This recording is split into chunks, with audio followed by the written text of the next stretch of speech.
Hello friends, welcome back to my YouTube channel. ये इस ड्रामे का पार्ट नंबर 8 है। अगर आपने इस ड्रामे के पहले के पार्ट्स को नहीं देखा है तो प्लीज़ आई सजेस्ट पहले आप उनको देख लें सो डैट आपको ये स्टोरी बहुत अच्छे से समझ में आए।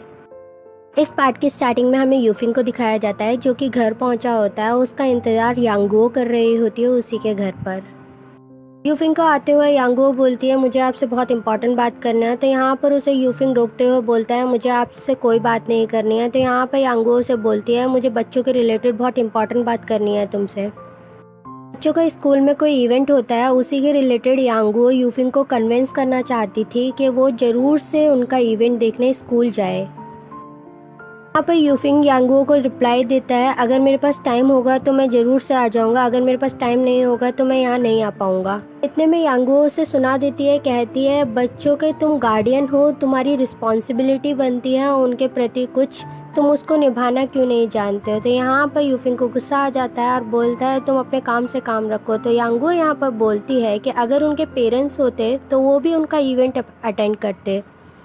यांगुओ यहाँ पर यूफिंग को सारी बात क्लियर करके उसको बोलती है मैं होप करूँगी तुम बच्चों का इवेंट कल देखने ज़रूर से आओगे, और उसे वो कार्ड देते हुए वहाँ से चलती बनती है। अगले दिन हमें ब्रेकफास्ट टेबल का सीन दिखाया जाता है जहाँ पर यूफिंग बच्चों से बोलता है आज मैं तुम्हारा इवेंट अटेंड करने स्कूल आऊँगा।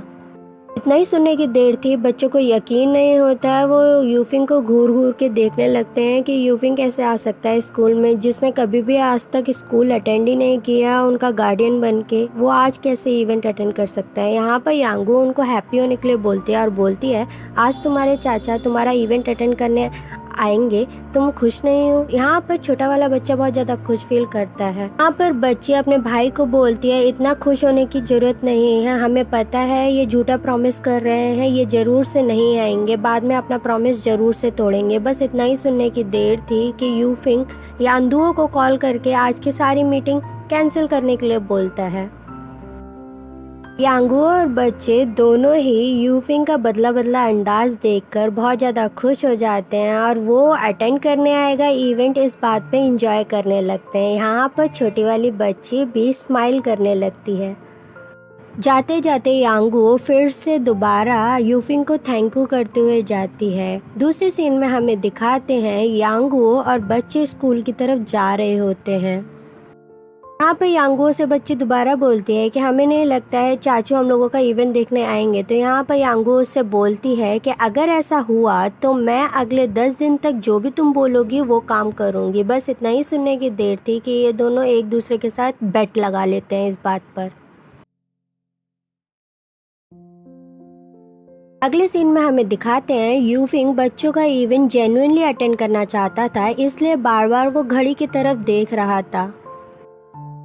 ऐसे ही बच्चे स्कूल पहुंचते हैं, वो छोटा वाला बच्चा चाचू को कॉल करके पूछता है आप आज हमारे इवेंट में आओगे ना। तो वो यहाँ पर हामी भरते हुए बोलता है हाँ मैं ज़रूर से टाइम पर पहुंच जाऊंगा। यहाँ पर यांगुओ इशारों में बच्चे को बोलती है देख लेना ये शर्त तो मैं ही जीतूंगी। अगले सीन में हमें दिखाते हैं जैसे ही यूफिंग जाने की करता ही है स्कूल, वैसे ही यांगुओ भागते भागते रूम के अंदर आती है और बोलती है हमारे ऑफिस में कुछ गुंडे घुस आए हैं। ये गुंडे और किसी के नहीं बल्कि उसी आदमी के गुंडे होते हैं जो कि यूफिंग से अपने डैडी के विल पूछने आया होता है।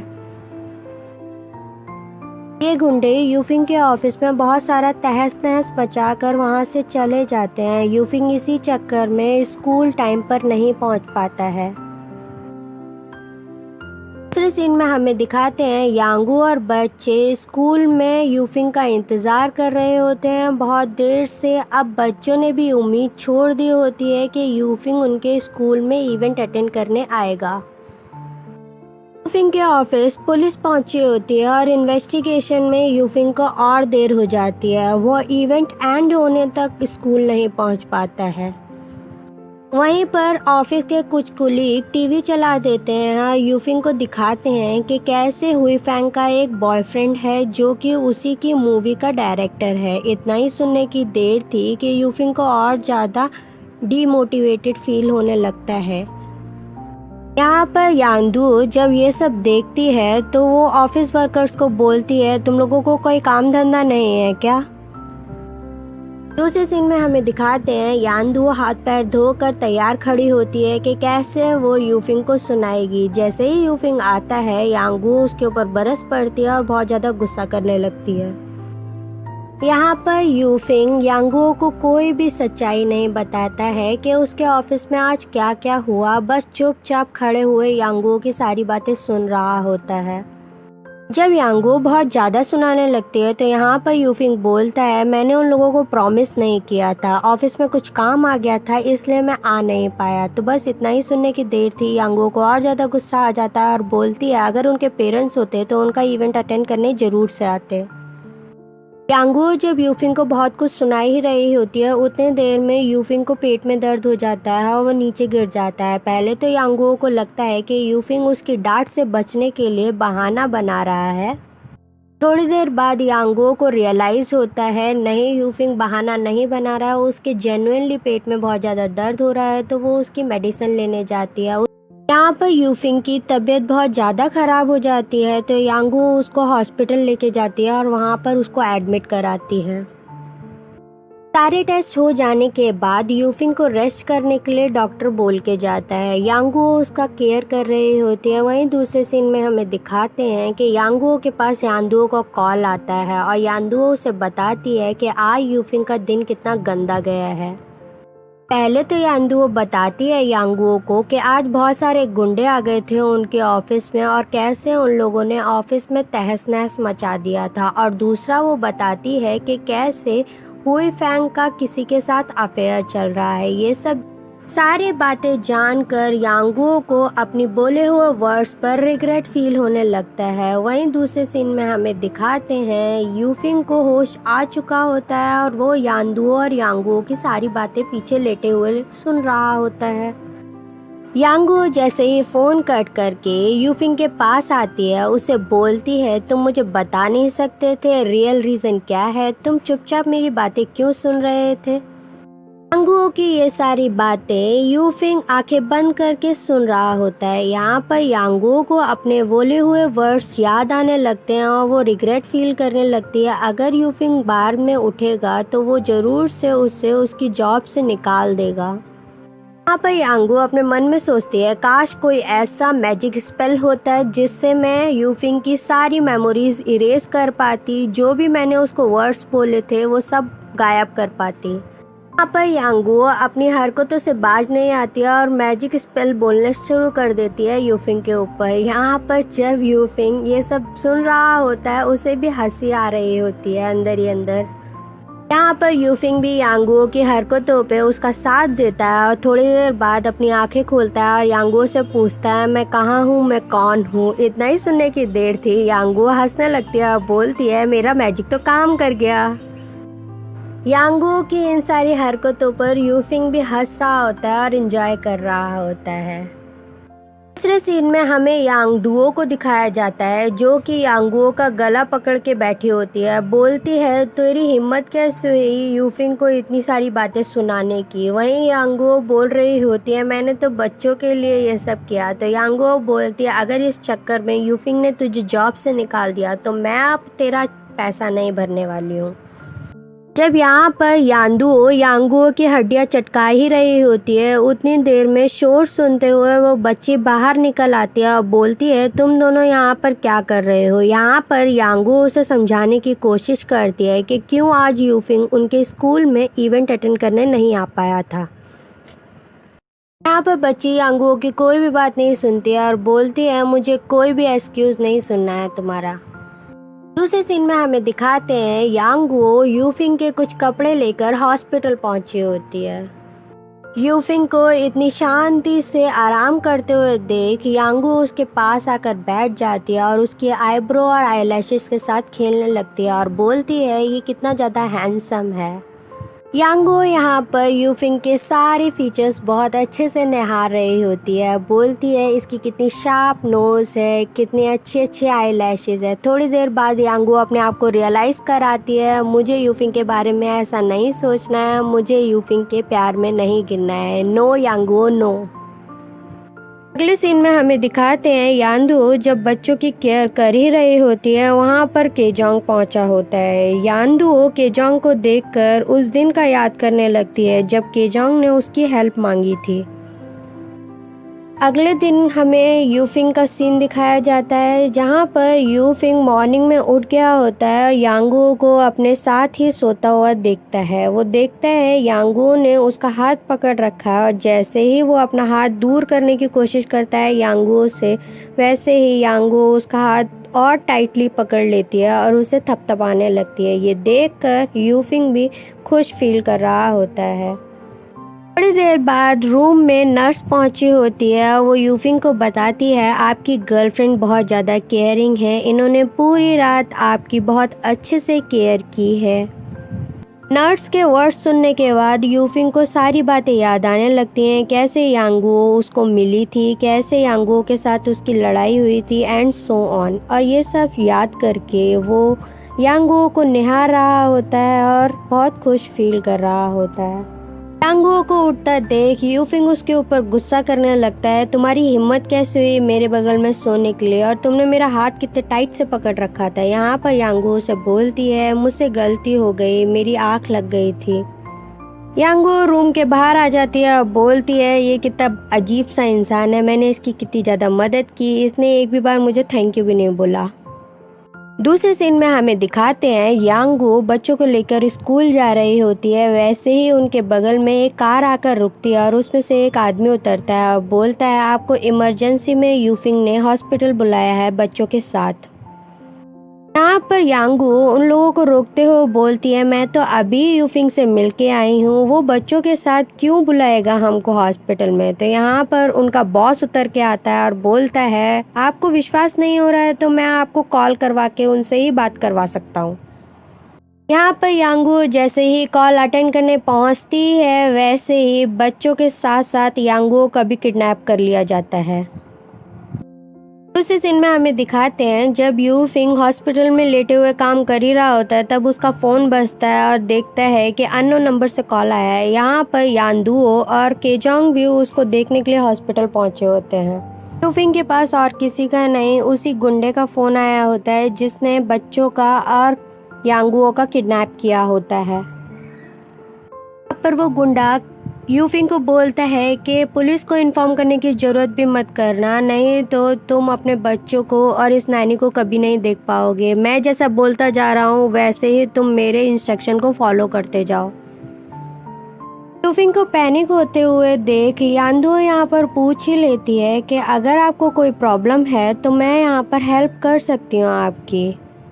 यहाँ पर यूफिंग यांदुओ को मना करते हुए वहाँ से जैसे ही ये दोनों निकलते हैं वैसे ही यूफिंग भी हॉस्पिटल से निकल जाता है और गुंडे की इंस्ट्रक्शन फॉलो करते हुए उसी लोकेशन पर पहुँच जाता है जहाँ पर उसे आने के लिए बोला गया होता है। उस लोकेशन से यूफिंग का भी किडनैप कर लिया होता है और वहीं पर ले आए होते हैं जहाँ पर बच्चे और यांगू होती है पहले से ही।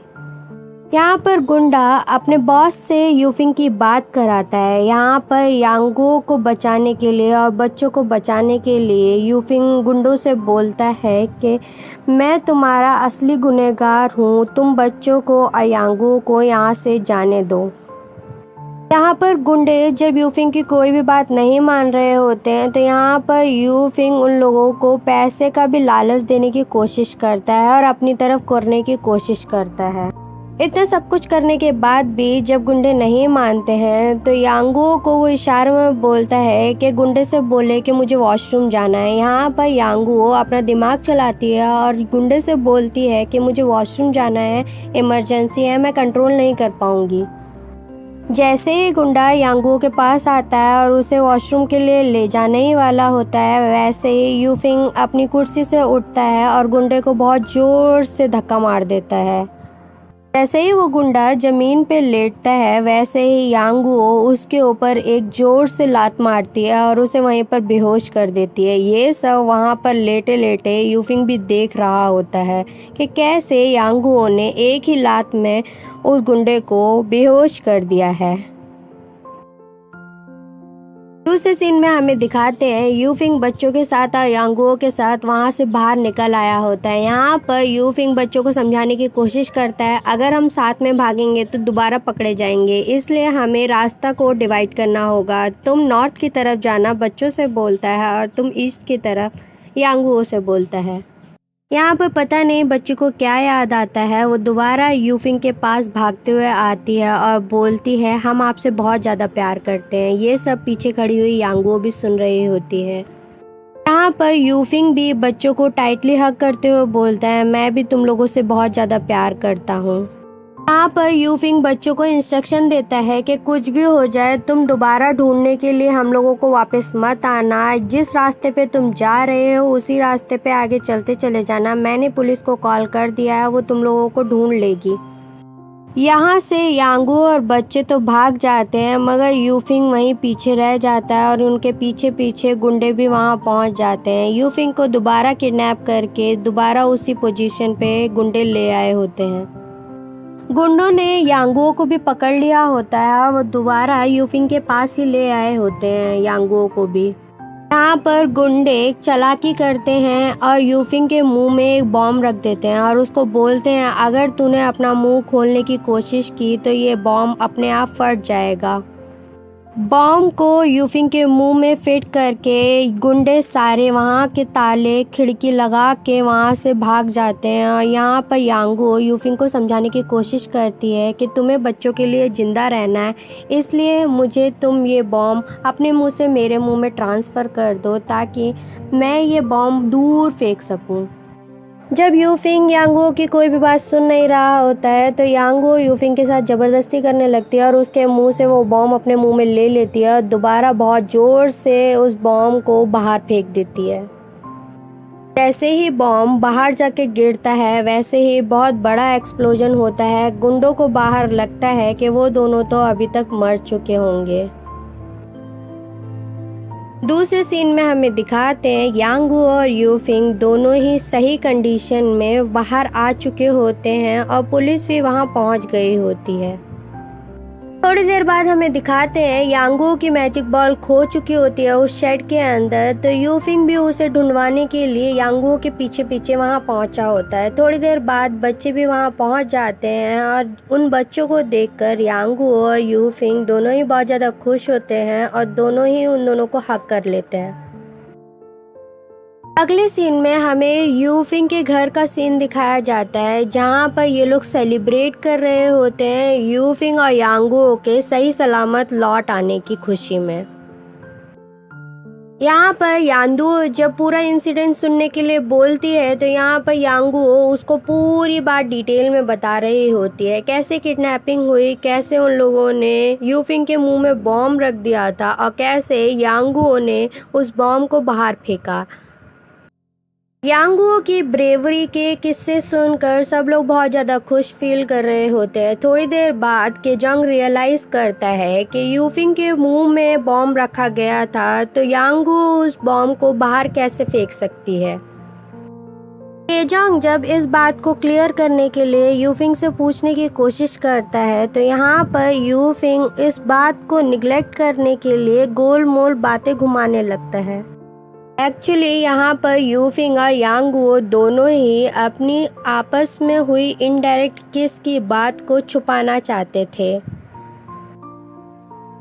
दूसरे सीन में हमें केजोंग और यांदुओ को दिखाया जाता है। यांदुओ को ड्रॉप करने के लिए केजोंग उसके घर जा रहा होता है। जब यांदुओ घर पहुंच जाती है तो उसे सी ऑफ करते टाइम केजोंग अपना ऑफिस कार्ड यांदुओ को देता है।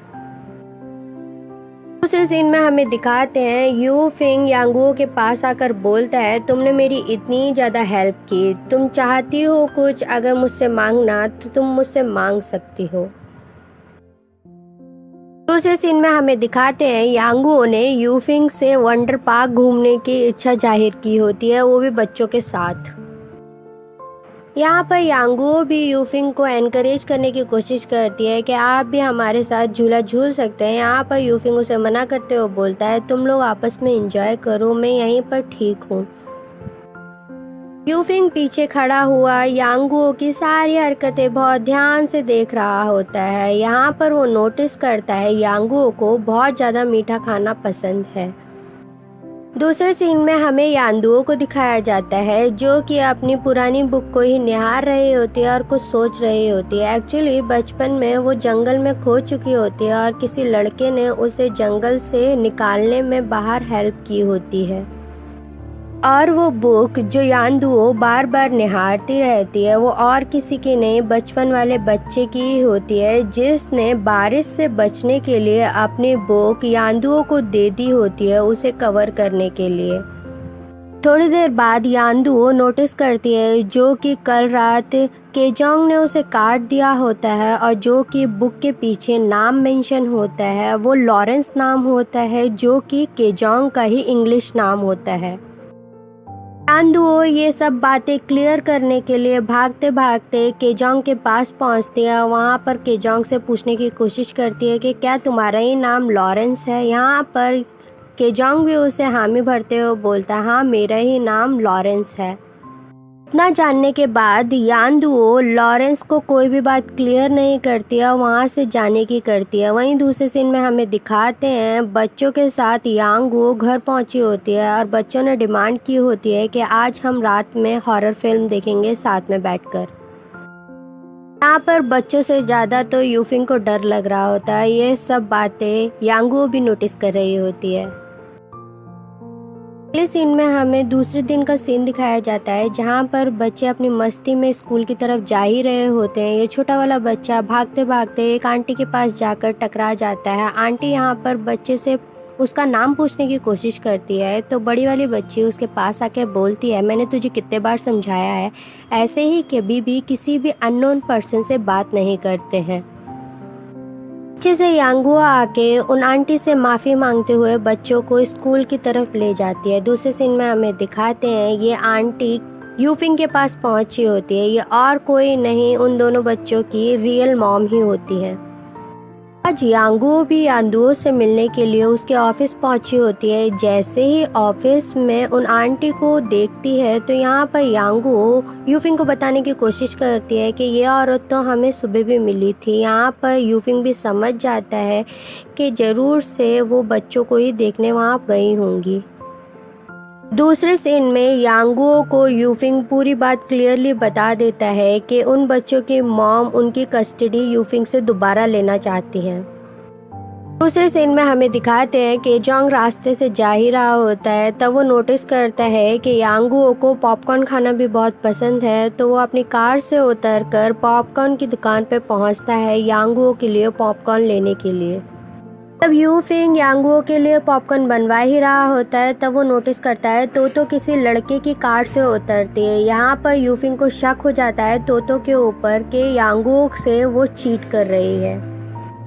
यहाँ पर यूफिंग को यांगुओ के लिए बुरा लगने लगता है। दूसरे सीन में हमें दिखाते हैं यांगुओ यूफिंग के घर पहुंची होती है और वो दोनों बच्चों की मम्मी भी उनके पीछे पीछे पहुंची होती है।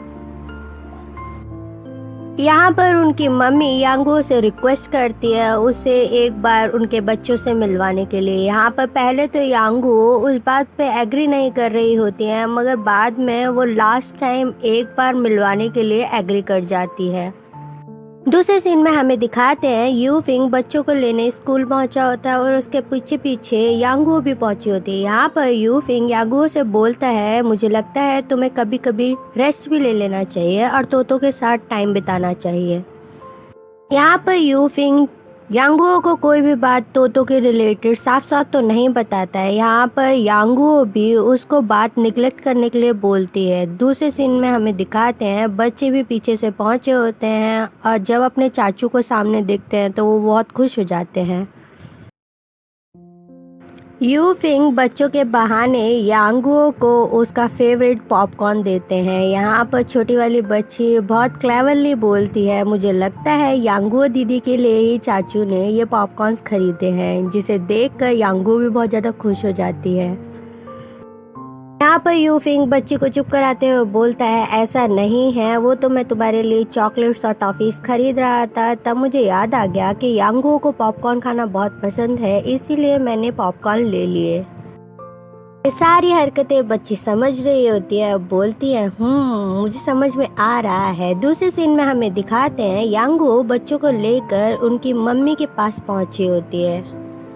पहले तो बच्चों को समझ में नहीं आता है कि हम अननोन लेडी से मिलने क्यों आए हैं। तो यहाँ पर यांगो उनको क्लियर करते हुए बोलती है ये लेडी तुम्हारी मॉम की बेस्ट फ्रेंड है। यहाँ पर छोटा वाला बच्चा उस आंटी से ये पूछने की कोशिश करता है कि अगर आप मेरी मॉम की बेस्ट फ्रेंड हैं तो आप तो जानती ही होंगी कि वो कैसी दिखती थी। यहाँ पर वो लेडी उनको डिटेल में बताने लगती है। तो यहाँ पर वो बेटी बोलती है कि आप झूठ बोल रही हैं, मेरी मॉम हम लोगों को अगर प्यार करती होती तो वो हम लोगों को कभी भी छोड़ के नहीं जाती। बस इतना ही बोलकर बच्ची अपने भाई को लेकर वहाँ से भाग जाती है। इसी मोड़ पे हमारे इस पार्ट की एक्सप्लेनेशन भी खत्म हो जाती है। अगर आपको मेरी वीडियोस पसंद आती है तो प्लीज़ इनको लाइक भी कर दे। Thank you.